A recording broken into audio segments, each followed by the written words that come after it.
le nom du Seigneur pour la vie du pasteur Franck. Amen. Merci pour la confiance de me laisser ton micro. Amen. Je travaille sous l'onction qui est sous ta vie parce que je ne suis pas chez moi. Et c'est la grâce que Dieu t'a donnée sous laquelle nous travaillons aujourd'hui. Amen. Et nous te disons merci pour la confiance. Merci d'avoir eu confiance en Dieu pour nos vies. Merci beaucoup. Merci aussi au peuple de Dieu. Je veux bénir aussi le nom du Seigneur pour l'homme de Dieu. Je veux acclamer le Seigneur. Voilà, je veux aussi m'excuser pour le retard parce que j'étais au téléphone avec mon père spirituel. Il y avait certaines choses et certaines tâches qu'il m'avait confiées. Donc j'étais obligé de rester aussi. Alléluia. Amen. Et je veux rendre un petit témoignage. Voilà, je n'ai pas l'habitude, vous ne me voyez pas forcément rendre témoignage. Mais vous savez, quand on devient loin de Dieu, et bien parfois, à force de prêcher, on n'a plus cette chose où on est édifié. Est-ce que quelqu'un peut comprendre? On n'a plus cette sensibilité en soi. On vient, on écoute, on peut être invité. Et puis, dans cela maintenant, qu'est-ce qui va se passer? On attend que notre tour arrive. On prêche la parole, on se dit ce que Dieu veut faire, il le fera. On s'est préparé dans la prière, etc. C'est bien. Mais ce que j'ai ressenti aujourd'hui, c'est une paix intérieure. Voilà, j'ai entendu certaines choses que je n'avais pas entendues depuis des années en arrière. Et c'est ce que je demandais à Dieu, que cette génération puisse revenir véritablement aux choses de Dieu. Amen. Parce que chacun veut démontrer la puissance. Chacun veut te montrer qu'il a l'onction. Chacun veut prophétiser. Chacun veut recevoir le feu. Mais plus personne ne veut recevoir la parole. Amen. Amen. Amen. Alors que la Bible déclare que seule ma parole restera. On est attaché à des choses qui sont vaniteuses. La Bible même dit que Salomon dira dans le livre des Ecclésiastes qu'il a eu à chercher toutes sortes de gloires. Mais cela s'est résumé à courir après le vent sous le soleil. Amen. Nous devons chercher la parole. Si nous ne cherchons pas la parole, c'est que nous sommes en train de chercher la magie. Amen. Parce que tu peux manifester l'onction. Tu peux même imposer les mains. Mais sans la parole de Dieu, tu es un magicien. Amen. Tu peux même guérir des malades. Mais sans prêcher la parole, tu deviens un occultiste. Amen. Tu peux tout faire, mais sans la parole, c'est de la sorcellerie. Amen. Est-ce que quelqu'un me comprend? Voilà pourquoi je vais exhorter quelqu'un à véritablement s'accrocher à la parole de Dieu. Amen. Il a dit quelque chose tout à l'heure qui m'a vraiment touché.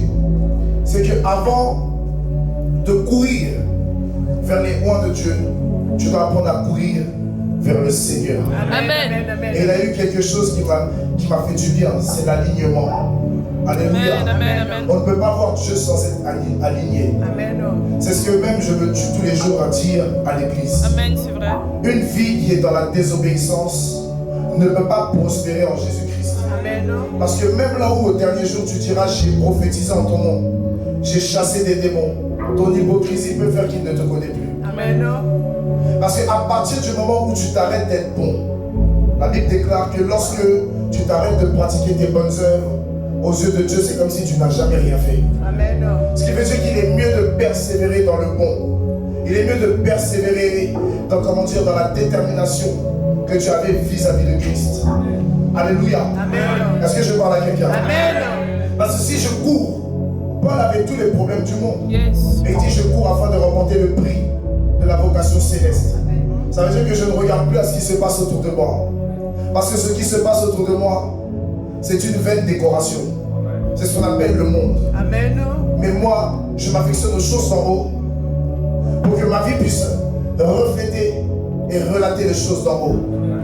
Voilà pourquoi je ne me considère pas comme un être humain lambda, mais je me considère comme un être spirituel. Amen.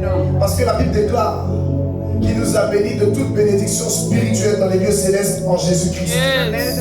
Et si je marche véritablement avec Jésus-Christ, même quand le malheur vient, la délivrance vient en même temps. Amen. Même si le tomber arrive, je me relève en même temps. Amen. Parce qu'un être spirituel ne peut pas tomber plus que Satan a été précipité. Amen. Pourquoi celui qui est en toi est plus fort que celui qui est dans le monde?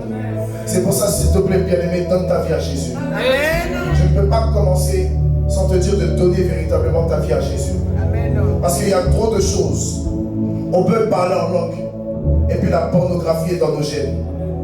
On peut parler en langue, aller dans les rues, dans les métros, annoncer Jésus. On peut faire toutes ces choses. Mais vers la fin là, on a un cœur qui a enfermé tellement de personnes. On n'aime pas le pardon. Amen. On peut, comment dire, prêcher même la parole de Dieu et puis être corrompu jusqu'à la mort. Ce qui compte, c'est est-ce que véritablement tu as donné ta vie à Jésus? Est-ce que tu as donné ton cœur à Jésus? Parce que Matthieu 25, 31 dira que lorsque le Fils de l'homme reviendra, il sera accompagné de ses anges. À plusieurs reprises ici, je vous ai expliqué que ces anges, ce n'est pas ceux qui sont dans les cieux. Ceux qui sont dans les cieux servent à la gloire de Dieu le Père.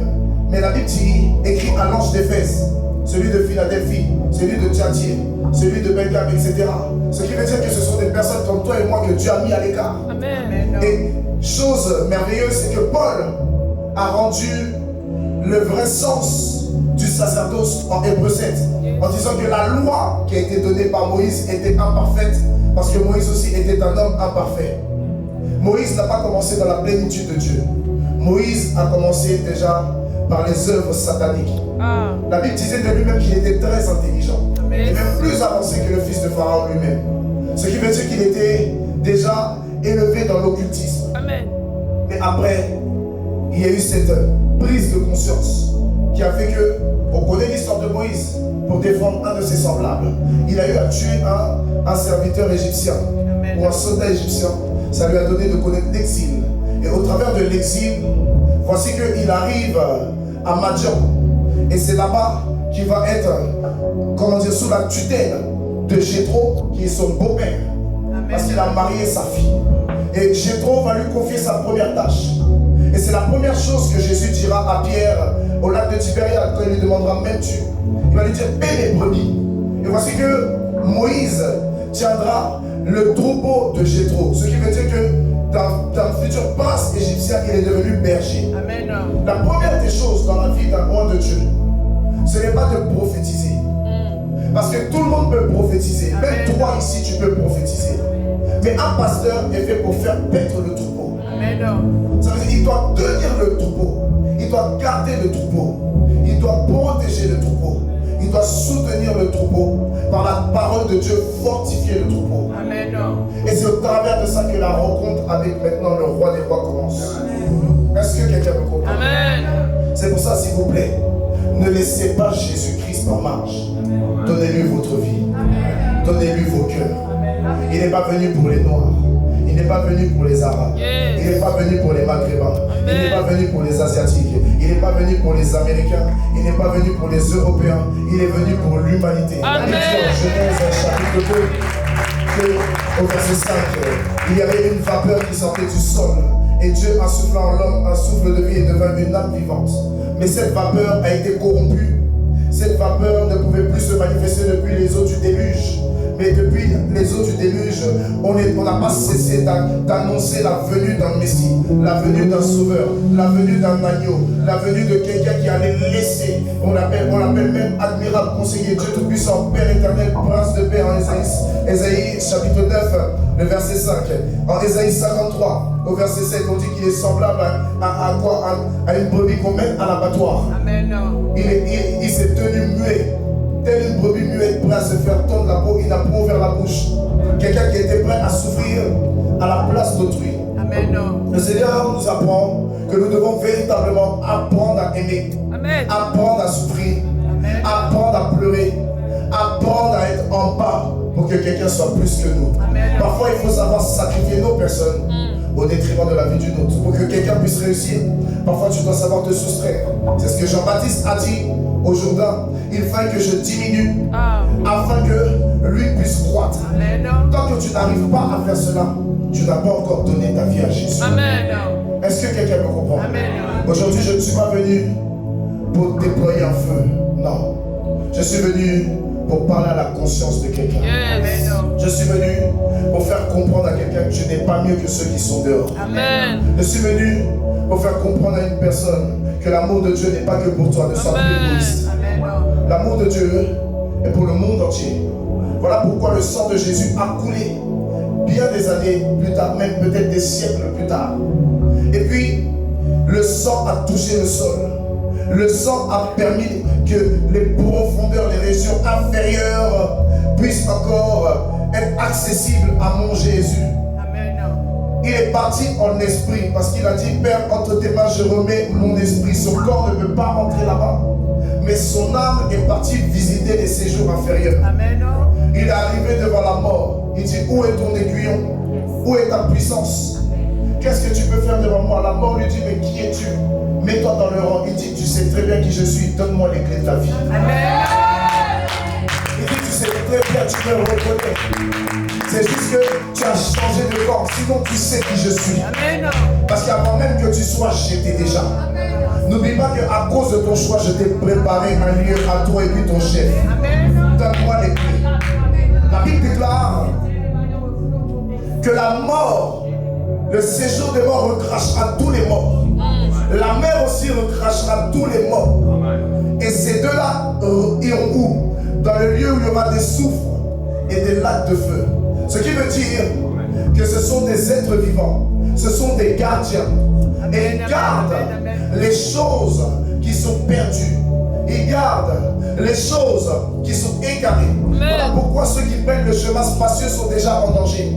La Bible déclare, spacieux est le chemin, beaucoup le prennent.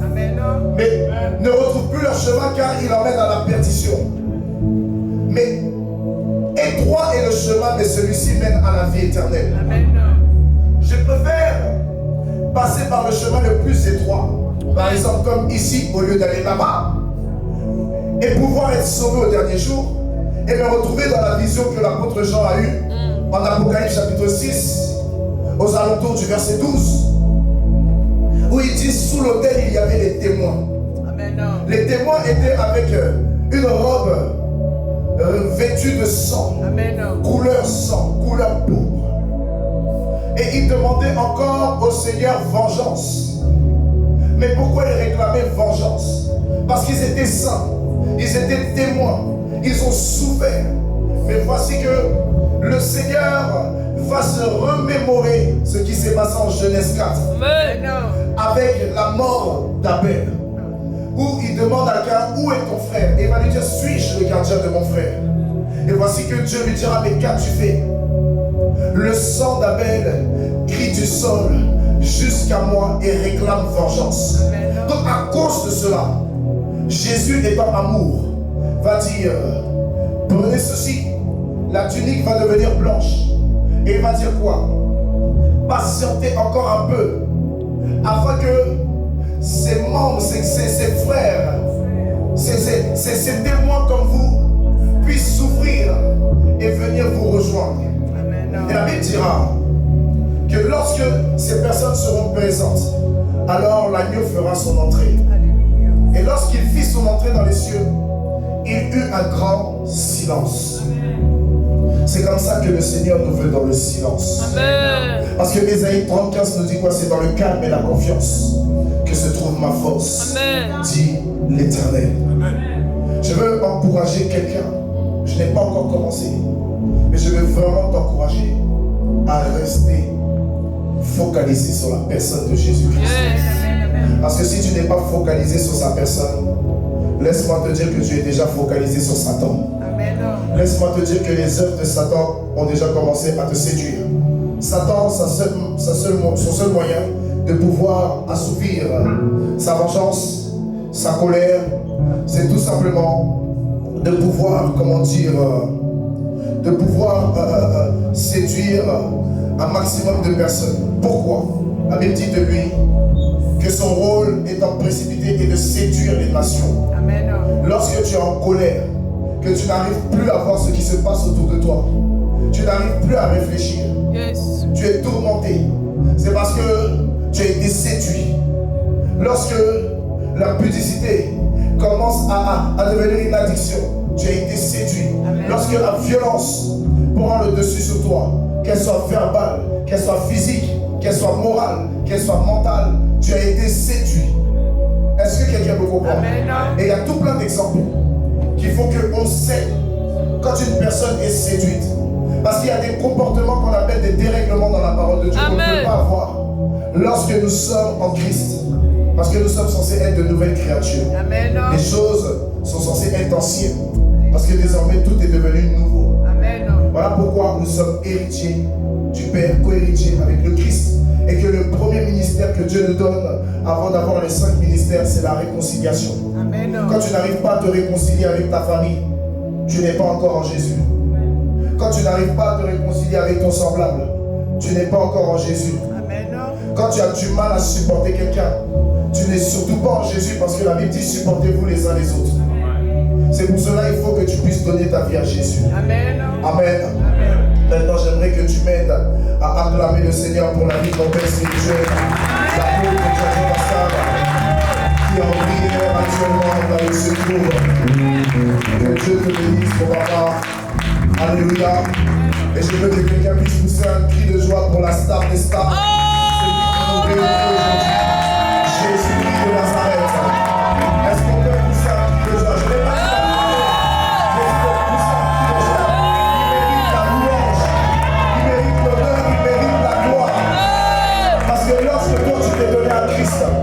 il y a eu de la joie et des cris dans le ciel. Il n'est pas normal. Tenez-vous debout, s'il vous plaît. Quand on acclame le Seigneur, on est debout.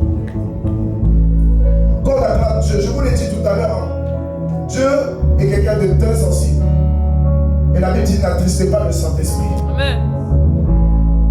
Quand tu as donné ta vie à Jésus, il y a une fête dans les cieux. Amen. Ça veut dire que toi, tu te dois d'être reconnaissant. Amen. Tu ne peux pas être comme ça en train d'acclamer et puis marmonner le mot Amen. Si un jour, on te donne l'enseignement sur le mot Amen, je t'assure que tu ne prendras plus jamais ce Amen au comment dire, comme ça. Parce que ce mot-là, ce n'est pas un mot qu'on dit en vain. Amen, ce n'est pas un mot qu'on dit en vain. Un jour, peut-être Dieu voulant, si le thème c'est ça, on en parlera. Qu'est-ce que Amen? Pourquoi même Jésus disait Amen? Pourquoi Paul dit sans cesse Amen? Amen. Vous comprendrez que au travers de cela, il y a une puissance. C'est pour ça que quand tu dis Amen, ça doit être un cri. Quand tu dis Amen, ça doit être une épée.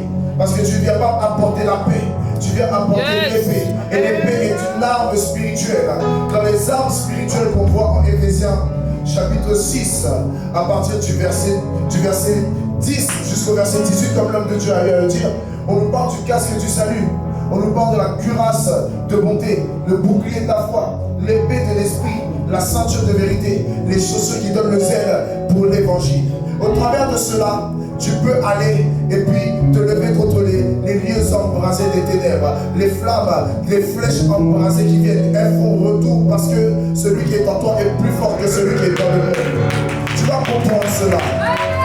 C'est pour ça que je veux que tu puisses véritablement acclamer Jésus-Christ de Nazareth.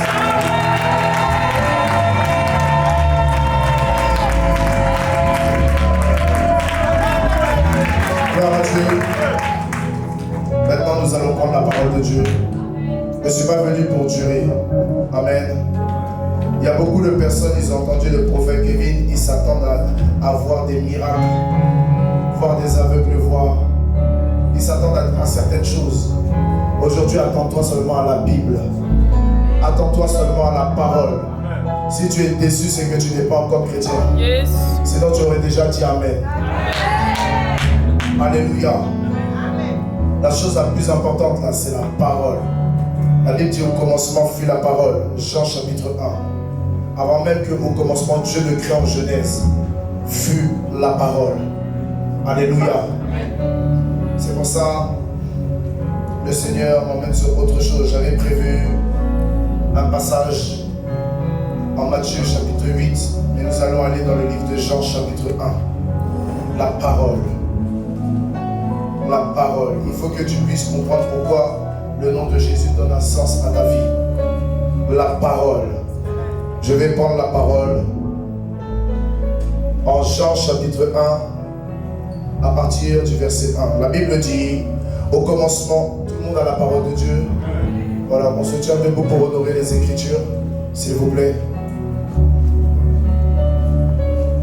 Voilà.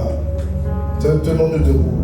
Après les Écritures, je vous promets, vous vous asseyez. Amen. Amen. La Bible déclare, au commencement était la parole, et la parole était avec Dieu. Et la parole était Dieu, elle était au commencement avec Dieu. Toutes choses ont été faites par elle, et rien de ce qui a été fait n'a été fait sans elle. En elle, il y avait la vie, et la vie était la lumière des hommes. La lumière, lui, dans les ténèbres, et les ténèbres ne l'ont point reçue. Il y eut un témoin envoyé de Dieu, son nom était Jean.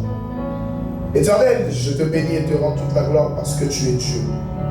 Notre Dieu, notre roi, Père éternel, nous prions que tu puisses prendre le contrôle de toutes choses. Seigneur, que tout en moi meure. Je ne connais rien, je ne sais rien. Et je ne veux rien savoir si ce n'est que par toi. Alors prends le contrôle de ma bouche, le contrôle de mon cœur, de mes pensées. Que rien de moi paraisse, mais que toi, Seigneur, tu prennes toute la place afin que je disparaisse. Et que ton peuple puisse être béni. Et que les tables de leur cœur soient remplies de ta parole au nom de Jésus. Quelqu'un peut me dire un bon amen. Amen. Vous pouvez vous asseoir, soyez bénis. Gloire à Dieu. Amen. Quand il joue comme je t'ai dit, enlève-moi ton piano et joue en haut. Vous savez, dans les histoires d'instrumentistes, c'est très compliqué. Parce que la plupart, ce sont des charnels. La plupart des instrumentistes sont de vrais charnels dans nos églises. Parce qu'ils viennent seulement comme des prestataires. Et quand la parole passe, c'est eux qui se baladent. C'est eux qui sont dehors. Ils n'ont aucune vie de prière pour la plupart. Ils ne savent pas prendre le sacré au sérieux. Ce qui fait que lorsque il y a un roi de Dieu, ou un chanteur, ou quelqu'un qui est devant l'auditoire, c'est toujours compliqué parce qu'il passe le temps à regarder les instrumentistes qui ne sont pas alignés parce que ce sont les premiers désobéissants. Amen. Mais ce n'est pas de leur faute, c'est parce que le diable a perdu cette place dans les cieux. C'est pour ça qu'il faille que nous puissions prier pour ces personnes-là. Parce que la plupart du temps, ce sont eux qui vivent comme des personnes dévergondées. Ce sont eux qui vivent de manière hypocrite. Ce sont eux qui vivent d'une manière falsifiée. Mais la Bible dit, je vis tout par celui qui me fortifie. C'est pour ça qu'il faut aider ces personnes. Il faut les entretenir dans la prière. Parce que parfois, ils ne savent même pas qu'ils prennent des flèches. Il y en a, quand ils viennent, ils se prennent pour des stars. Alors que tout ce qu'ils font là, ils ne jouent même pas par l'esprit, mais ils jouent par Satan. Et il faille que nous puissions véritablement prier pour ce ministère-là. Ce n'est pas un ministère primaire, c'est un ministère second. Et c'est un ministère qui est très important pour que l'œuvre de Dieu puisse avancer. Amen. Est-ce que quelqu'un me comprend? C'est pour ça, dans nos différentes assemblées, prions pour les instrumentistes. Parce que ce sont les plus distraits. La prédication peut passer, ils sont sur leur téléphone. Et puis, ce n'est pas ailleurs que sur le tabernacle. Ça veut dire qu'ils se prennent des malédictions sans même le savoir. Les gens de la technique, c'est là qu'ils se baladent comme s'ils géraient Jésus. Alors qu'au commencement fut la parole. Amen. Ils viennent, ils marchent avec des couvre-chefs sur la tête dans la maison du Seigneur, comme si c'est eux qui ont créé Dieu. La Bible dit, tu pointules ma tête et ma coupe déborde. Est-ce que tu sais que quand tu as un couvre-chef, dans la présence de Dieu, tu empêches l'huile de venir sur ta vie? Amen. C'est pour ça, quand vous venez à l'église là, qui vous a coiffé? Qui vous a habillé? C'est vous-même. Que normalement, quand tu rentres ici, tu n'as plus rien sur la tête. Amen, amen, amen, amen. Encore, tu as un foulard, mais tu ne peux pas avoir de casquette. Tu ne peux pas avoir de bonnet. Tu ne peux pas avoir de chapeau. C'est un manque de respect envers le sacré. Amen. C'est pour ça que je demande à chacun d'enlever son couvre-chef. Parce que les malédictions arrivent comme ça. Est-ce qu'on peut enlever le chapeau, s'il vous plaît? Que Dieu vous bénisse. On peut acclamer le Seigneur. À cause de l'humilité, Dieu vous bénira. Merci beaucoup. Vous devez réaliser que ces choses sont des, comment dire, sont instaurées par le monde des ténèbres. Est-ce que aussi tu peux enlever ton chapeau, s'il te plaît? Que Dieu te bénisse. Voilà, quand on vous le dit là, n'attendez pas qu'on vous parle. Ça doit être instantané. Parce que la Bible déclare, en plus, vous êtes tous jolis comme ça. Vous êtes pas là et puis vous devez comprendre que ça là, c'est du dérèglement dans la maison de Dieu. Et notre Dieu est un Dieu d'ordre. Est-ce que quelqu'un me comprend? Yes. Vous devez comprendre que Jésus est dans les moindres détails. On dit au commencement fut la parole. Ça veut dire que Dieu ne regardera jamais à ton cœur. Dieu regardera à sa parole. Dieu regardera à savoir si nous respectons sa parole. Dieu regardera à savoir si nous respectons ses écritures. Dieu ne regarde pas à l'humeur de quelqu'un. Dieu ne regarde pas à la tristesse de quelqu'un. Dieu ne regarde pas au courage de quelqu'un. Il ne regarde pas au découragement de quelqu'un. Il regarde au commencement, est-ce que tu es aligné à la parole de Dieu? Et c'est si véritablement tu es attaché à la parole de Dieu véritablement, que Dieu fait un pas en plus avec toi. Il a pris des jeunes enfants, il en a fait des prophètes, il en a fait des rois, mais parce que ces enfants avaient déjà un cœur innocent. Et il a permis, au travers par exemple du règne du roi Josias, que l'alliance soit rétablie dans la maison du Seigneur. Amen. Que toutes les statues de Baal soient renversées. Et qu'on remette l'arche de l'alliance. Qu'on rebâtisse des autels au Seigneur. Il a ramené le peuple d'Israël vers Dieu parce qu'au commencement, son cœur était attaché à la parole. Amen. Tu veux réussir dans tout ce que tu dois faire dans cette vie? Est-ce que la question que tu dois te poser d'abord, c'est est-ce que je suis véritablement attaché à la parole? Parce que je suis attaché à la parole que lorsque je suis en danger.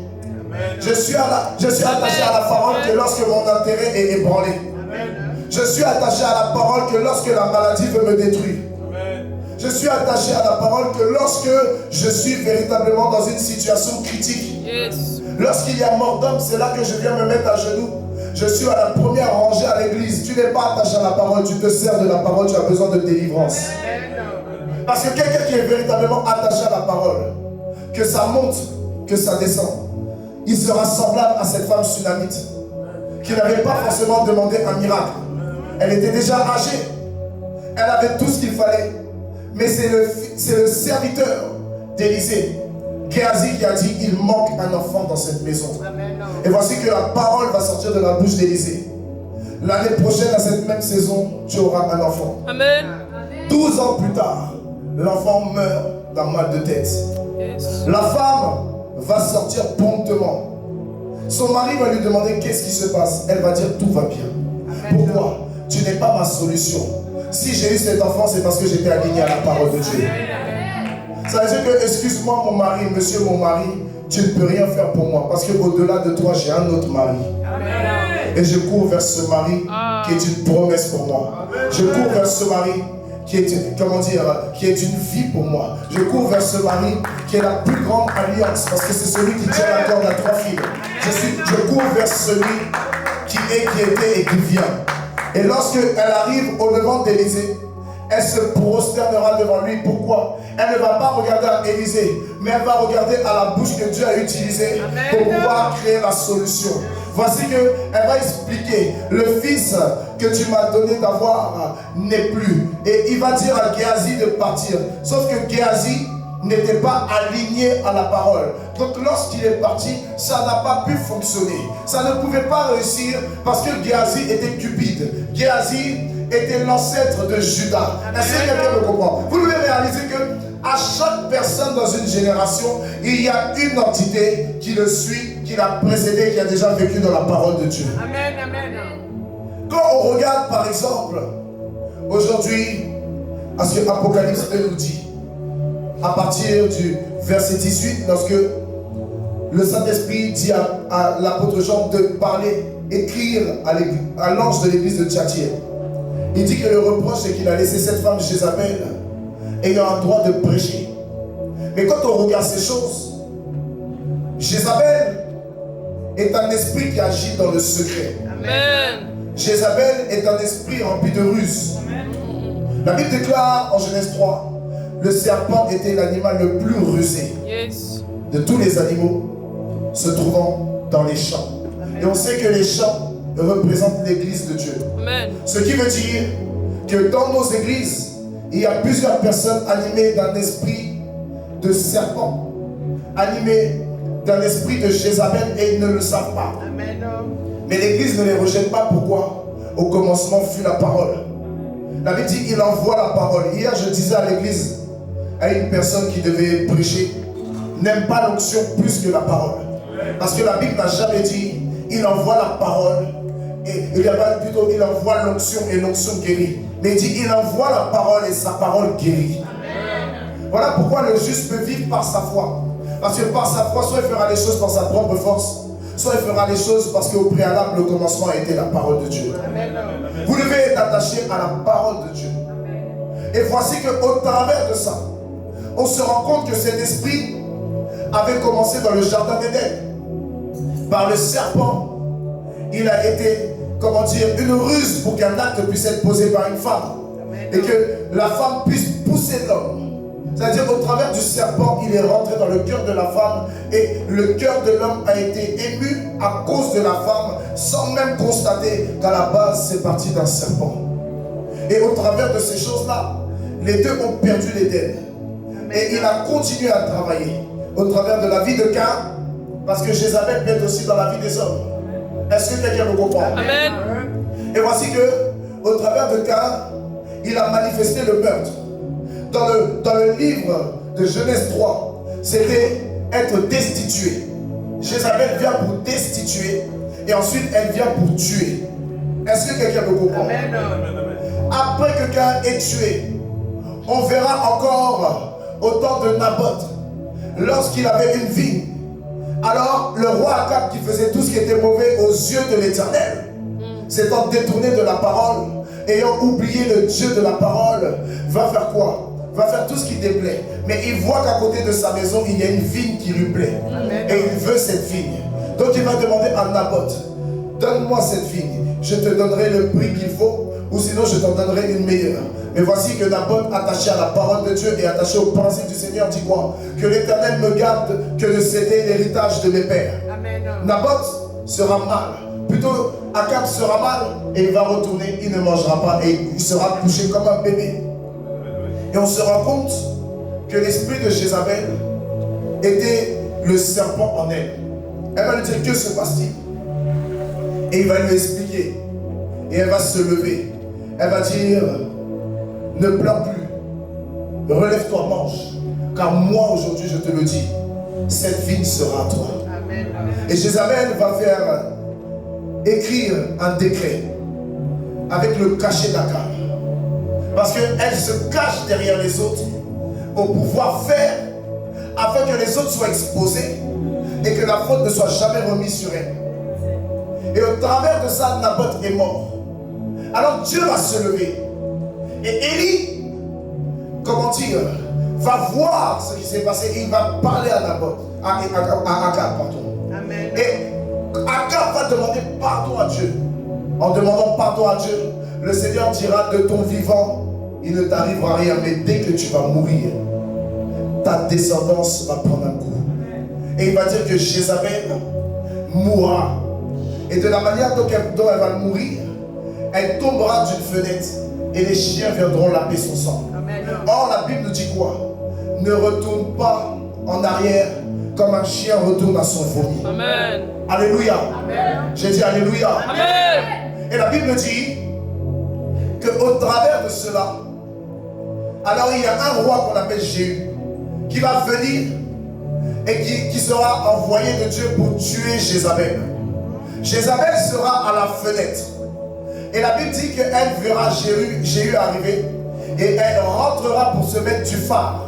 Un troisième aspect, lorsque Jézabel est en danger, c'est la séduction. Amen. Est-ce que je parle à quelqu'un? Amen.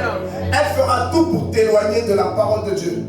Mais lorsque Jéhu va arriver, Jéhu revêtu de la puissance de Dieu. Jéhu qui faisait partie de ce que, comment dire, Élie devait établir. Parce qu'il y avait Élie, il y avait, comment dire, d'autres personnes. Mais il y avait aussi un groupe, qu'on dit 7000 personnes qui n'ont pas fléchi devant Baal. Amen. Et Jéhu était l'un des élus en plus de ces 7000 personnes. Lui devait être établi roi. Amen. Donc, au travers de ça, Éléazar, lui, devait être, comment dire, établi comme un prêtre. Alléluia. Amen. Un sacrificateur. Et Élisée devait être prophète à la place d'Élie. Alléluia. Et au travers de ça, elle va mourir. Et quand elle va mourir, la malédiction va tomber sur toute sa famille. Parce que Athalie aussi va commencer à être pire que Jézabel. Parce que c'est un esprit qui se transmet de génération en génération. Lorsque cet esprit voit qu'il n'arrive plus à rien faire et ne peut plus avoir quelque chose de toi, alors il permet qu'on en finisse avec toi et il passe à quelqu'un d'autre de ta famille. Athalie pensait avoir tué tous les membres de la famille d'Akab, mais il en restait un qui était caché dans la maison du Seigneur. Et à cause de cela, Athalie n'a pas pu être la première reine d'Israël, alors que Athalie était une femme étrangère. Athalie est venue à cause d'une relation où Akab a regardé comme ce que dit le livre des Proverbes sur le toit, la femme étrangère. Amen. Samson aussi a connu cette situation avec les prostituées et Delilah. Les prostituées étaient la séduction. Delilah était celle qui devait l'achever. Et au travers de ça, Samson, qui avec une mâchoire d'âne a tué plus de 1000 Philistins. Amen. Samson, malgré ses erreurs, qui est devenu un grand juge, a bafoué l'autorité de Dieu. Il n'était pas obéissant. Avant même d'arriver devant Delilah, il sortait de la maison d'une prostituée. Amen. Et lorsqu'il arrivait devant Delilah, il est tombé amoureux d'elle. Samson aimait les femmes étrangères. Alors que le Seigneur disait quoi? Tu ne dois pas te mélanger avec les peuples étrangers. Amen. Et au travers de ça, il a eu à lui donner son secret. Je fais des résumés pour qu'on comprenne là où je veux aller. Amen. Amen. Amen. Et lorsque Delilah va dire, les Philistins sont là, il dit comme d'habitude, je me débattrai encore. Mais parce qu'elle lui avait coupé ses 7 tresses, la Bible dit que Samson ne savait pas que l'Éternel l'avait quitté. Il y a des choses qui sont entre Dieu et toi. À partir du moment où tu le dis à quelqu'un, tu perds tout. Amen. La Bible dira qu'on a crevé les yeux de qui? De Samson. Samson, qui avait une grande destinée, a perdu la vision. Amen, amen, amen. Voilà pourquoi beaucoup de disciples deviennent des chrétiens, redeviennent des enfants de Dieu et deviennent étrangers à Dieu. Amen. Parce que Dieu confie de grandes tâches. Mais le problème, le caractère. Le problème, les humeurs, les états d'esprit, l'orgueil qui précède la chute. Toutes ces choses, spirituellement, vont crever tes yeux. Or, Habakkuk disait quoi? Habakkuk dit, je suis à mon poste et je me tiens à la brèche afin de voir ce que Dieu me dirait. Amen. Ça veut dire que parfois, là, tes yeux, ce n'est pas tes yeux, c'est tes oreilles. Amen. Parce qu'au commencement, si fut la parole, tu ne la vois pas, la parole, tu l'entends. Voilà pourquoi la Bible déclare que la foi vient de ce que l'on entend. Et ce que l'on entend vient de la parole de Dieu. Amen. Et au travers de ça, encore quand on va plus loin, alors il y aura au temps de Jésus une femme qu'on appelle Hérodias, qui était aussi animée d'un esprit de Jézabel. Amen. Et il a fait en sorte que Jean-Baptiste puisse mourir. Amen. Elle a réclamé la tête de Jean-Baptiste. Et au travers de cela, Jean-Baptiste est mort. Pourtant Dieu aurait pu le sauver. Mais il était important que Jean-Baptiste meure. Amen. Parce que sa mort était une mise en garde pour tous les serviteurs de Dieu. Amen. Alléluia. Amen. Parce que le Seigneur Jésus fait comprendre que nous devrons souffrir à cause de son nom. Ce qui veut dire que si c'est à cause de son nom, c'est un acte qui est solennel. Mais il ne faut pas être une personne extrémiste. On ne t'a pas dit de prendre une bombe et aller te faire sauter pour dire que Jésus aime quelqu'un. Jésus n'a pas besoin de bombe. Amen. Jésus a eu besoin de la croix. Amen. Jésus n'a pas besoin de tuer. Jésus s'est laissé être tué. Amen. Pourquoi? Parce qu'il était le chef de la rédemption. Amen. Et au travers de cela, c'est comme ça que la vie de tout à chacun peut changer. Amen. Mais Jézabel, encore, est d'actualité. Jézabel va se montrer par la séduction. Jézabel va montrer qu'elle est motivée dans les églises. Jézabel va montrer qu'elle est prête pour le pasteur. Jézabel peut marcher tous les jours avec le pasteur. Jézabel peut même être tous les jours chez le pasteur. Jézabel peut même dormir avec le pasteur. Jézabel peut se retourner un jour contre le pasteur. Jézabel peut retourner l'esprit des personnes autour des pasteurs. Jézabel peut commencer à polluer l'église. Jézabel peut faire sortir les âmes de l'église. Mais Jézabel finira toujours par mourir. Est-ce que quelqu'un me comprend? C'est pour cela, ne vous troublez point. Et soyez soumis à Dieu, résistez au diable. Amen. Et il fuira loin de vous. Amen. Vous devez comprendre que lorsque vous avez la parole, vous avez tout. Jézabel ne peut rien. Je ne sais même pas pourquoi Dieu m'emmène sur Jézabel. Mais Jézabel ne peut rien face à l'église de Dieu. Amen. Parce que l'église de Dieu n'appartient pas à un homme. Amen. Elle appartient à Jésus de Nazareth. Au commencement fut la parole.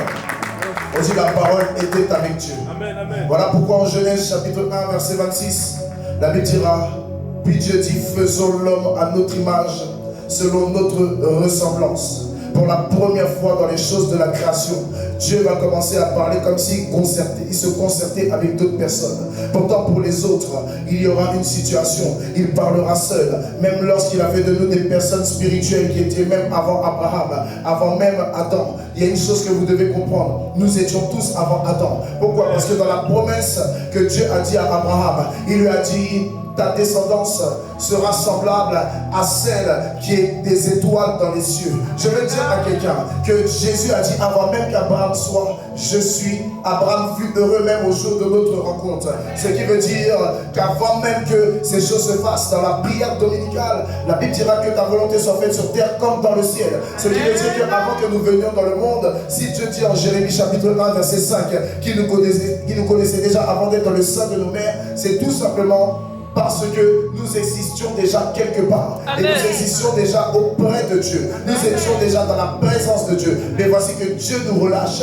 pour représenter quelqu'un sur terre. La parole qui s'est faite chair. La parole qui n'a pas eu peur de laisser son trône. La parole qui n'a pas eu peur de laisser sa gloire. La parole qui n'a pas eu peur de laisser son éternité, sa suprématie, sa puissance, son règne. La parole qui est venue, allez vous asseoir les garçons. La parole qui est venue et qui a démontré par l'esprit de servitude que le seul chemin c'est la souffrance. Amen. Le seul chemin c'est l'humiliation.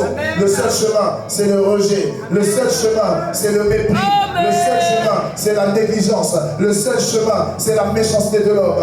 Parce que tout ce que Jésus a eu à aider, ces mêmes personnes l'ont rejeté. Ces mêmes personnes ont été embobinées par celui qui voulait le tuer en disant crucifiez le juste et libérez Barabbas. Je veux dire à quelqu'un, lorsque tu acceptes Jésus, c'est que tu as accepté la parole, et parce que tu acceptes la parole, on te verra comme un danger. Parce que tu as accepté la parole, on te verra comme un supplice. Parce que tu as accepté la parole, on te verra comme quelqu'un de gênant. Parce que tu as accepté la parole, on te verra comme une personne qui est aléatoire. Regardez aujourd'hui ce qu'on dit sur LeBron James. On dit que LeBron James et donné à Satan. Mais voici que parce qu'il a décidé de vouloir faire un voyage en Israël, parce qu'il a entendu que du bon d'Israël, alors beaucoup d'organismes ont décidé de ne plus vendre ses maillots. Pourquoi? Parce que Israël est le seul endroit où on voit que la terre a été foulée véritablement par le Fils de l'homme. Parce que là-bas, il y a un secret. Parce que là-bas, il y a une action qui a été posée à Jérusalem.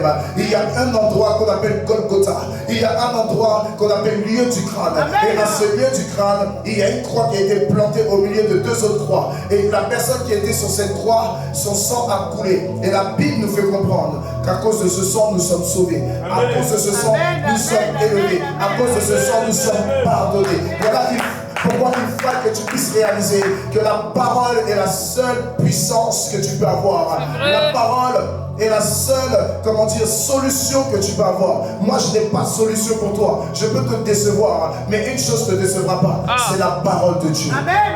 Excuse-moi, si tu penses que ton frère est ta solution, ton mari est ta solution, ton père est ta solution, ta mère est ta solution, c'est que tu ne lis pas la parole. Parce que quand Dieu s'est présenté, il a dit à Abraham une chose: quitte ton pays, ta patrie et la maison de ton père pour aller dans le lieu que je te montrerai. Et il a voulu montrer encore à Abraham que Abraham n'était pas la solution pour Isaac. En Genèse 22, il va lui dire quoi? Prends ton fils, ton unique, et offre-le-moi en holocauste. Pour dire que vers la fin là, je t'ai donné, je t'ai fait une promesse, mais ce n'est pas ton fils, c'est le mien. Parce que tout ce qui est prémisse m'appartient. Et au travers de cela, voici que Abraham va obéir. Et qu'est-ce qui va se passer? Au moment où il devait encore mettre le couteau sur l'enfant, une voix se fera entendre du ciel. Et il dit, Abraham, ne porte pas le coup sur cet enfant, car aujourd'hui j'ai vu que tu crains Dieu. Amen. À cause de cela, voici que la parole était obligée de venir sur terre. Voici que la parole était obligée de se faire chair. Voici que la parole devait, être enseignée de 12 ans à 30 ans. Pendant 18 ans, elle devait apprendre tout ce que l'homme connaissait. Parce qu'elle connaissait les choses par elle. Elle est créature de la parole. Mais la Bible dit dans le livre de Jérémie, chapitre 17, au verset 9, que le cœur de l'homme est tortueux. Ça veut dire que le cœur de l'homme change à tout bout de champ.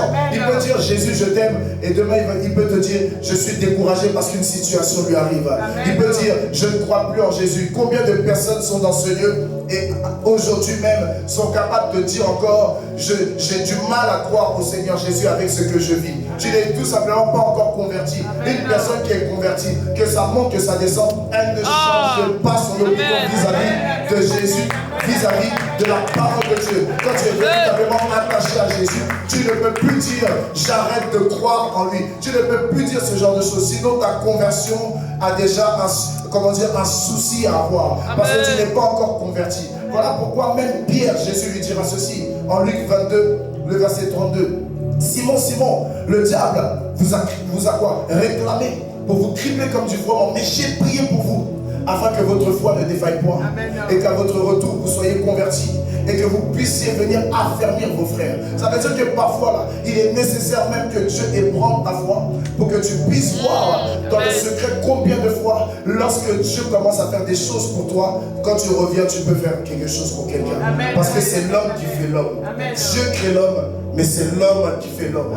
Parce que Dieu ne descendra jamais du ciel comme ça. Il enverra toujours quelqu'un. Voilà pourquoi la Bible nous fait comprendre dans le livre d'Exode, plutôt dans le livre de Genèse, dans la promesse que Dieu a fait à Abraham, qu'après 4 siècles et 30 ans en esclavage en Égypte, il enverra un sauveur.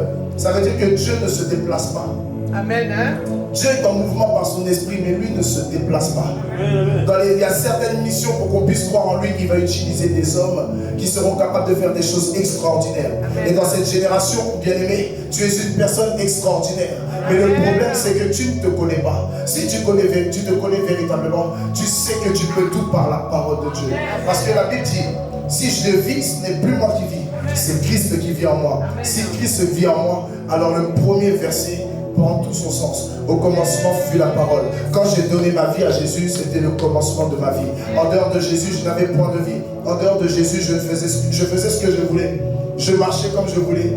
Je vivais, je dormais, je me réveillais comme moi j'en avais envie. Et lorsque j'ai connu Jésus, alors j'ai décidé de m'aligner à quelque chose que je ne connaissais pas, que je ne voyais pas. Mais j'espère parce que j'en ai la foi. Et comme j'en ai la foi, alors je commence à vivre un style de vie qui n'est pas propre au mien, mais qui est propre à celui d'en haut. Parce que si je dois aller en haut, je dois quand même avoir une connexion avec ce qui est en haut. Si je veux être dans un lieu éternel, je dois commencer à être cette personne qui est semblable à une éternité en Christ. Si je veux véritablement vivre, la main de Dieu, je dois commencer moi-même à avoir ma main comme celle qui est la main de Dieu. Si je veux véritablement avoir le cœur de Dieu, je dois forcer pour que mon cœur soit le même que celui de mon Dieu. Sinon, ça ne marchera jamais, ça ne fonctionnera jamais. Je ne pourrai pas voir Dieu, je ne pourrai pas le voir s'accomplir, je ne pourrai pas le voir et rendre témoignage de lui. Parce que je pourrais même rendre témoignage, mais au final, le témoignage sera un témoignage qui sera partiel. Parce que je vais commencer à dire, Dieu m'a fait du bien, et puis le lendemain, je perds le bien que Dieu m'a fait. Pourquoi? Parce que vers la fin, le peu de choses que Dieu t'a donné, tu n'as pas été reconnaissant. Tu n'as pas su continuer dans ta constance. Tu n'as pas su que c'est là où Dieu commence à donner, il faut encore plus être persévérant. Amen. Tu n'as pas su que là où Dieu commence à ouvrir les portes, c'est là même qu'il faut encore plus te servir. Amen. Mais quand Dieu commence à te faire un peu du bien, tu commences à être orgueilleux. Tu commences à être une autre personne. Tu oublies qui t'a fait ceci. Tu oublies qui t'a fait cela. Tu oublies comment l'amour de Dieu est descendu sur toi. Tu oublies comment l'amour de Dieu a fait pour que tu puisses avoir toutes ces choses. Amen. Et au travers de ça maintenant, la Bible dit comment feront-ils s'ils ne sont pas envoyés? Mais pourquoi? Parce qu'au lieu de t'envoyer par celui qui t'a aimé le premier, maintenant tu es la personne qui est pressée parce que demain elle travaille. Amen. Donc tu dois partir du culte. Parce que demain tu travailles à une certaine heure, il faut que tu te reposes. Amen. Tu as oublié quand tu n'étais rien. Amen. Mais qu'est-ce qui a fait que Aujourd'hui, tu peux parler comme ça. C'est parce que la parole s'est faite chair. La parole s'est faite chair. Tu as eu un entretien d'embauche avec quelqu'un de charnel. La parole s'est faite chair. Mais le problème, c'est que maintenant, comme pour toi, c'est un acquis. Non, moi, demain, je me réveille tôt. Il faut mon réveil, mon réveil, mon réveil. Tu as oublié la parabole que Jésus a donnée dans la parole, où il y a un homme qui avait, comment dire, dans son champ, beaucoup amassé. Et il s'est dit en lui-même, aujourd'hui, tu as beaucoup de biens et tu en as pendant plusieurs années. Alors aujourd'hui, tu vas quoi? Tu vas dormir, après quoi tu vas festoyer, etc. etc. Amen. Mais voici que Dieu va venir me dire, comment peux-tu avoir une pensée aussi insensée? Cette nuit même, je réclamerai ton âme. Il ne s'est plus jamais réveillé. Amen. Donc toi, quand tu es en train de dire, oui, c'est grâce à moi, et puis tu te frappes la poitrine, tu parles de qui? Amen. Tu parles de quoi? Tu racontes quoi? Ton histoire là, elle tient que sur un fil. Amen. Et le fil, c'est un nom, c'est Jésus. Amen. En fait, si tu ne comprends pas ça là, tu es déjà en danger. Parce que c'est seul Jésus qui peut faire que tu vis encore. C'est seul Jésus, même si tu es dans un fauteuil roulant, qui fait que tu en vis. Il y a des personnes, elles ne sont pas en fauteuil roulant, elles sont enterrées, ses pieds sous terre. Mais aujourd'hui, on ne parle plus d'elles. Parce que la vie continue malheureusement. Ou bien heureusement, la vie continue aussi. Parce que chose qui est peut-être très compliquée pour l'homme, c'est de se séparer des morts. Et la Bible dit, laissez les morts, enterrer les morts. Je vais vous rendre un témoignage. Le 1er janvier, on était tous à l'église par la grâce de Dieu. On a fêté le 31 dans la présence de Dieu. On a dansé, on a loué, on a célébré Dieu. C'était beau. Mais après la veille, moi, il s'est passé quelque chose dans ma vie. On était en train, comme on n'était pas dans une salle, on a pris le matériel, on devait le ramener, etc., etc. Donc on avait plusieurs voitures et chaque personne est partie au lieu qui lui était destiné. Gloire à Dieu. Amen. Et par la suite, sur la route, j'étais avec ma fille qui est là, l'évangéliste Erika. Et je lui ai dit, écoute, je dors. Ne me regarde pas, vous qui conduisez. Vous savez que parfois on peut avoir les yeux ouverts, mais on ne sait même pas ce qui se passe. On est en train de dormir. Et je lui ai dit, écoute, regarde-moi, je dors. Je ne sais pas elle-même, elle était où? Je lui parle sans cesse, elle dit ok. La voiture commence à aller sur un côté, boum, on commence à monter sur un espèce de muret. Et au dernier moment, je me suis repris. Et une voiture derrière qui m'a demandé si tout allait bien. Et jusque-là, je lui ai dit, mais est-ce que tu te rends compte? Elle n'avait même pas compris ce qui s'était passé. Quand je m'assois, je comprends que c'était purement spirituel. Amen. Il y a des choses qui vous dépassent en fait. Ce n'est pas une question de vous, c'est une question qu'on cherche à abattre quelqu'un. Mais pendant que ça s'est passé, j'ai ma grand-mère à la même heure qui est décédée. Fort. Pendant que moi je sors de la présence de Dieu, je m'en vais à l'église. C'est l'après-midi, sur les réseaux sociaux, que j'apprends que ma grand-mère est décédée. Et je me suis assis et j'étais dépassé parce qu'elle n'avait que 71 ans. Il y en a qui pleurent parce que leurs parents, leurs grands-parents ont 90 ans et puis ils partent. Mais ils ont eu une belle vie. Amen. Ils ont vécu longtemps, il faut les laisser partir se reposer. S'ils ont Jésus, c'est mieux. Il faut les laisser même. La Bible dit laissez les morts enterrer les morts. Amen. Ça fait mal, mais un jour on va tous y passer. Amen. Donc ça ne sert à rien en fait parfois de pleurer. Tu dis ça va faire mal, tu auras la larme. Mais après que tu aies la larme, est-ce que ton cœur s'arrête de battre? Je te pose une question. Non. Ça veut dire que tu peux encore vivre, oui ou non? Amen. Ah, et donc vous tous vous êtes morts? Non. Donc répondez. Amen. Tu peux vivre, oui ou non? Oui. Donc si tu peux vivre, pourquoi tu vas encore rester sur les choses du passé? Tu ne sais pas que comme ça tu emmènes des esprits de blocage dans ta vie? Amen. Et dans cela maintenant, le jour même là, je devais faire culte. C'était le premier culte d'enseignement de l'année. J'ai fait le culte comme si de rien n'était. Je n'ai pas forcément parlé, j'ai rien dit. Et puis ce jour-là, on avait fait une sorte de question-réponse pendant ce culte. Et je prenais plaisir parce que c'est l'œuvre de Dieu. Et pourtant, pendant que j'étais en train de parler, je pleurais dans mon cœur. Amen. Je pleurais, mais ça ne se voyait pas sur mon visage. Parce que j'ai perdu ma grand-mère que je n'avais plus revue depuis 2020. Et encore même 2020, c'est peu. 2019 que je ne l'avais plus revue. Alors que quand on se voyait tout le temps, elle me répétait les mêmes phrases. Ça, je garde pour moi, c'est entre les mains. C'est mon souvenir d'elle. Mais au jour d'aujourd'hui, je me pose toujours une certaine question. Comment ça se fait que moi, j'ai percuté quelque chose et je sois encore en vie, et elle soit partie dans son sommeil? Amen. Je me suis dit, la personne normalement qui devait prendre cher, c'est moi. Mais tout simplement parce que je venais de sortir de sa présence. Amen, amen, amen, amen. Et que j'ai prêché sa parole. Amen. Le Seigneur m'a gardé. Ce que je veux te faire comprendre, toi qui sers Dieu du bout des doigts, tu es déjà sous la malédiction. Mais pour sortir de cette malédiction, commence à prendre la parole de Dieu. Amen, amen. Commence à servir Dieu de tout ton cœur. Parce que le Seigneur est une personne qui est riche en compassion. Il est riche en bonté. Il est lent à la colère. Il n'est pas celui qui condamne. La condamnation viendra lorsqu'il y aura le jour du jugement. Soit ta condamnation c'est d'être béni éternellement, soit ta condamnation sera d'être maudit éternellement.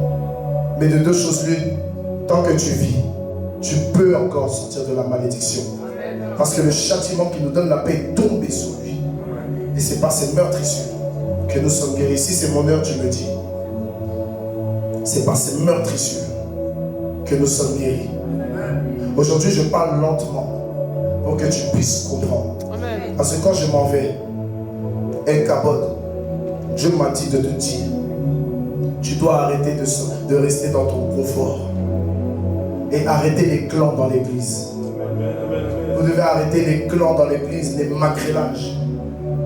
Parce que ce qui fait qu'il n'y a pas d'évolution dans cette assemblée, il y a trop de macrélage. Vous parlez trop. Alors que normalement, si vous parlez, c'est par le commencement de la parole de Dieu. Arrêtez de parler. Arrêtez de vous frustrer. Et puis l'homme de Dieu, ce n'est pas votre camarade. C'est un homme de Dieu.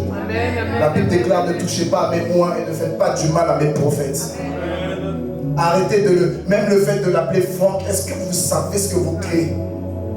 Vous êtes en train de bavouer le sacré. Même s'il vous dit non, tu peux m'appeler Franck. La Bible est claire. À cause de votre âme, ne l'appelez plus comme ça. Si vous voulez, appelez-le pasteur. Si maintenant vous le voyez comme un père, appelez-le comme votre père. Mais ne l'appelez plus par son prénom. C'est une erreur. Est-ce que l'église m'entend, s'il vous plaît? C'est une erreur. C'est le manque de respect des principes de la parole de Dieu. Parce qu'aujourd'hui, tu penses que non, mais c'est quelqu'un comme moi, qu'est-ce qu'il a de plus de toi? Il est consacré. Amen. Toi, tu es quoi? Donc, vers la fin, là, entre Dieu et toi, entre lui et toi, là, si on vous met vous deux devant Dieu, quelle est la personne que Dieu va regarder en premier? Amen. Il y a des choses qu'on ne fait pas comme ça, Église. C'est pour ça, ne le critiquez pas. Ne le critiquez pas. S'il y a d'autres oins de Dieu dans la salle, ne critiquez pas les oins de Dieu. Amen. Tous ceux qui se sont levés contre Jésus ont mal fini. Tous ceux qui se sont levés contre un oint de Dieu ont mal fini. Amen. Regardez un peu l'histoire de Saül. Saül a voulu tourner dans la manipulation Samuel. Mais Samuel était un père pour Saül. Donc il ne pouvait pas le berner. Il a voulu l'attraper simplement. Il a déchiré sa cape. C'est comme ça que Samuel va dire à Saül, de la même manière que tu as déchiré cette cape, c'est comme ça que Dieu déchire ton royaume. Amen. Il le prend et le place dans la vie de quelqu'un qui est mieux que toi. Amen. Il y a des choses où il faut faire très attention. C'est très sensible. Regardez ce qui va se passer avec Thomas. Thomas a failli prendre cher parce que Tamar était morte. Alors Thomas, sa foi s'est cassée et il avait du mal à croire en Jésus. Mais voici que lorsque Jésus est revenu après sa résurrection, pour ne pas que Thomas dise un mot de plus qui pouvait créer une malédiction dans sa vie, parce que Jésus n'était plus un simple homme, il est redevenu le roi des rois. Amen. Il est redevenu le Seigneur des seigneurs. Jésus apparaît. Il va dire que la paix soit avec vous. Et la première personne à qui il va parler, avec amour, il va dire, Thomas, viens, touche. Thomas va toucher. Il va toucher le côté, il va toucher ses pieds. Il va se prosterner. Il ne l'appellera plus Jésus, mais il dira mon Seigneur et mon roi. Amen. Pourquoi? Parce qu'il a reconnu qui était devant lui.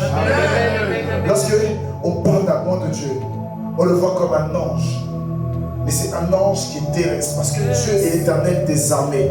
Amen. Et il a des généraux dans le ciel et des généraux sur terre. Satan a une seule armée.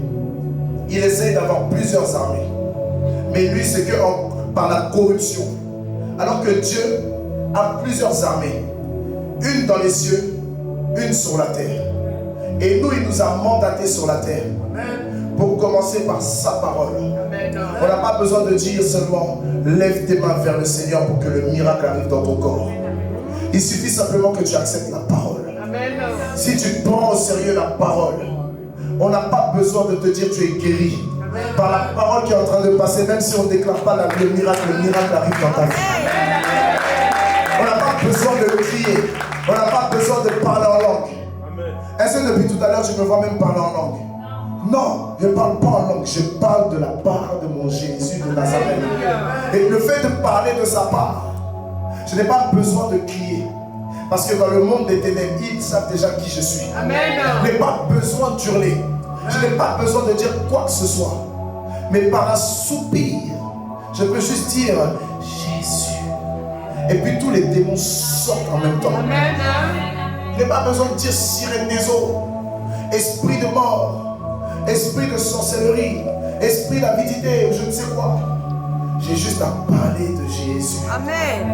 En parlant de Jésus, le Saint-Esprit commence à passer et il voit les personnes qui sont disposées.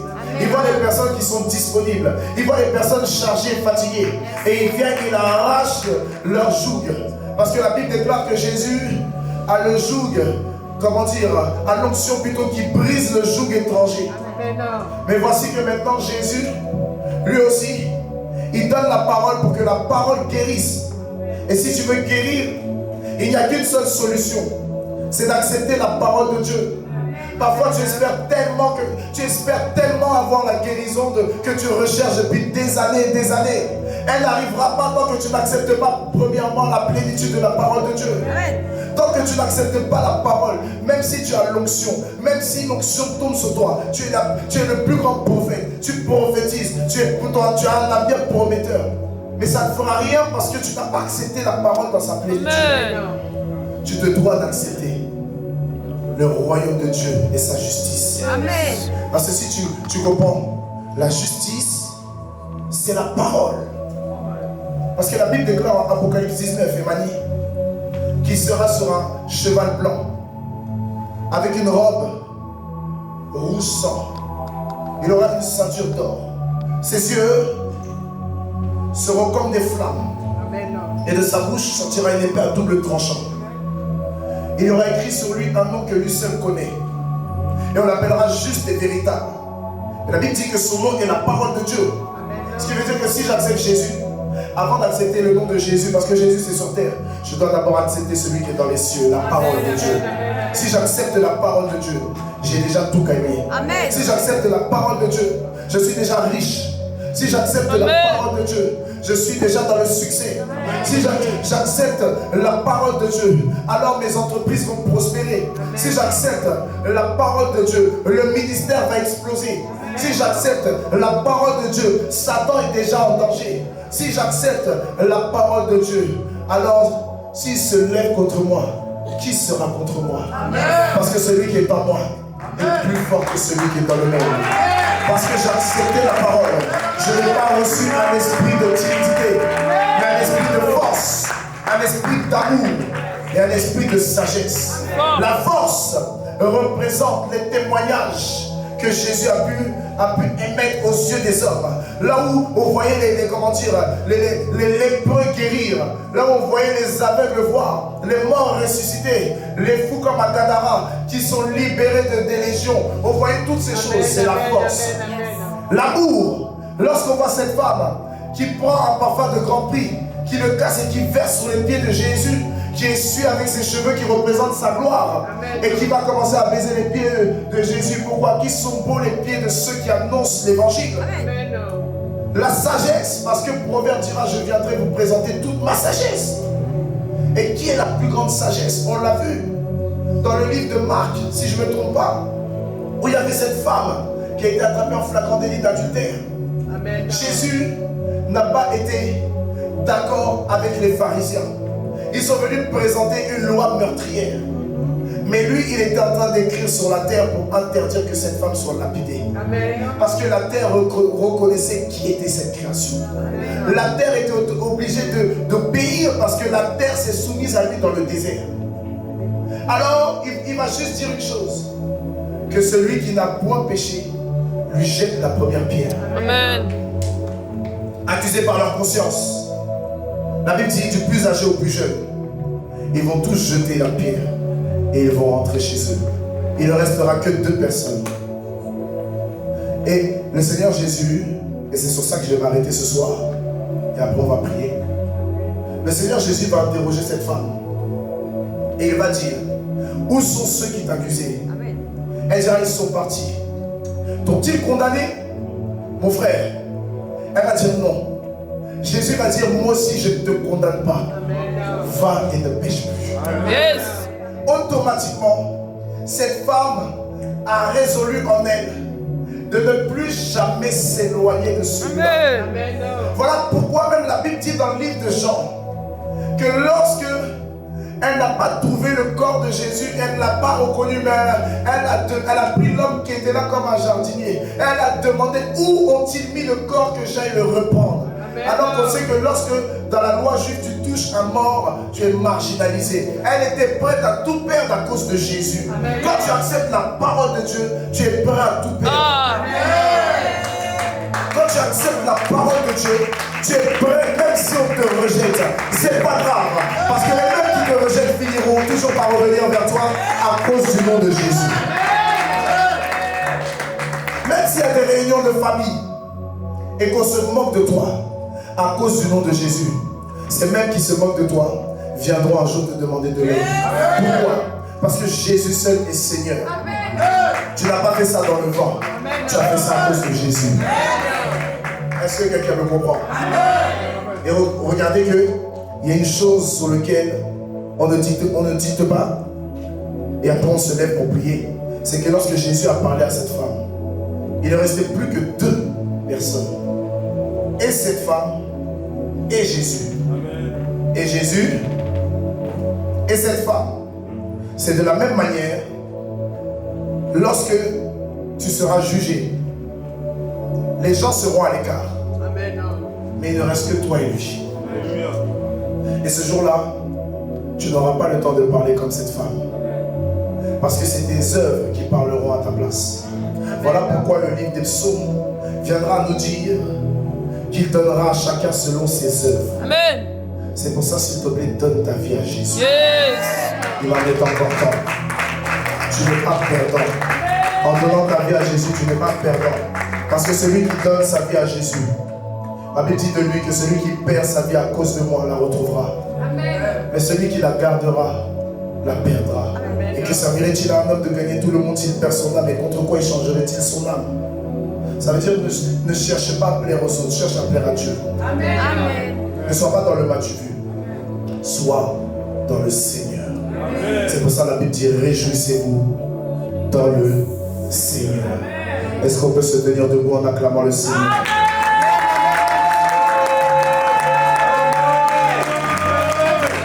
Gloire à Dieu. Tu vas lever les mains vers le Seigneur. Allez-y, les chante. Chantez-moi ce chant. Dépêchez-vous, s'il vous plaît. Tu vas fermer les yeux. Dépêchez-vous. Vous aussi, les chants. Ça aussi, c'est un problème dans nos églises. C'est bon, on dit de se dépêcher, même tu marches dans le chemin de ton mariage, je crois. Faut te dépêcher. On sait que tu vas te marier. Dis Amen. Amen. Ah, tu vas te marier, mais il faut te dépêcher. Levez les mains vers le Seigneur. Tu vas prier le Seigneur. Tu vas dire, Seigneur, à partir d'aujourd'hui, je me soumets à toi. Et je veux que ma vie soit le reflet de ta parole. Quand je vais te dire, crie à Dieu, Je veux entendre une salle trembler sous les cris des enfants de Dieu. Élève ta voix et commence à crier au Seigneur.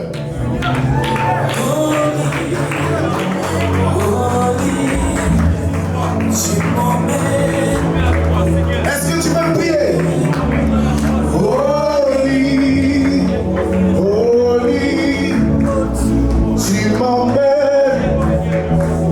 m'emmènes, holy. Élève ta voix, je veux t'entendre. Ce n'est pas le temps de marmonner, c'est le temps de prier. Est-ce que chacun peut fermer les yeux, ferme les yeux? Il est temps de parler et de prendre sa responsabilité au devant du Seigneur. Holy, holy, holy, oui, tu m'emmènes, tu m'emmènes, holy, holy, oui, tu m'emmènes, tu m'emmènes, holy. In the proud soul, in the bow to the rain. I want the sun to give the bow to Yes, I want the memory of the Lord to skip in the rain like to the mountain. In my mama, help the sun keep the mountain. Est-ce que tu peux élever ta voix? Je veux entendre quelqu'un prier. Attends. Écoute-moi. Écoute-moi. On t'a dit de crier à Dieu. La Bible dit en Apocalypse chapitre 4 que de son trône sortaient des éclairs, des voix et des tonnerres. Je vois des personnes qui sont arrêtées comme si elles pèsent trop lourd. Tu n'es rien sur la balance, faut décroiser tes bras encore. Vous avez tous besoin de Dieu ici. Moi-même le premier, j'ai besoin de lui. Quand on te dit de prier, est-ce que tu sais ce qui va se passer demain pour toi? Peut-être que dans ta tête, tu te dis demain, je vais me réveiller, je vais aller à l'église. Est-ce que tu es sûr de te réveiller? C'est pour ça qu'on te dit de prier là. Il faut prier. Est-ce que je parle à une assemblée? Il n'y a pas de EMS, il n'y a pas d'El-Kabod. Je ne sais pas s'il y a d'autres assemblées, mais aujourd'hui, on est le corps du Christ. Est-ce que je parle à quelqu'un? Ça veut dire que lorsqu'on te dit de prier là, mon ami, si tu as honte, la Bible dit, si tu as honte de moi devant les hommes, j'aurai honte de toi devant mon Père. Si tu ne sais pas parler à Dieu, Dieu ne saura pas parler de toi devant son Père. Et quand je dis Dieu, je parle de Jésus. Donc quand on te dit de crier à Dieu, c'est un moyen pour toi d'interpeller la présence de Dieu sur toi. Alors s'il te plaît, commence à crier au Seigneur afin qu'il puisse avoir ses regards sur toi. Élève ta voix.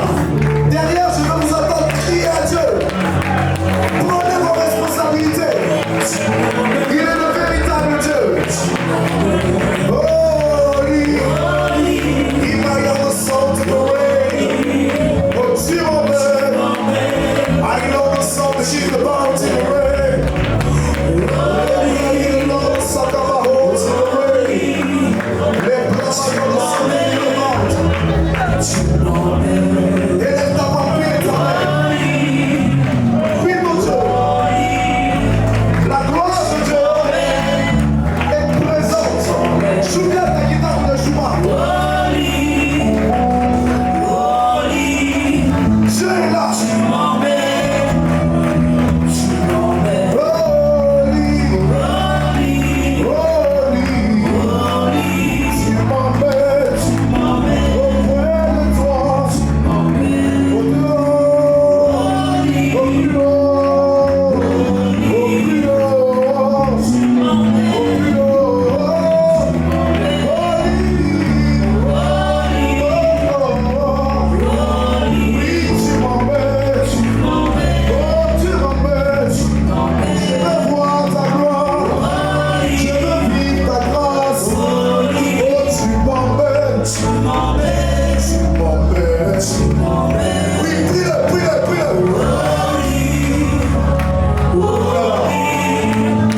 Dans le nom glorieux de Jésus.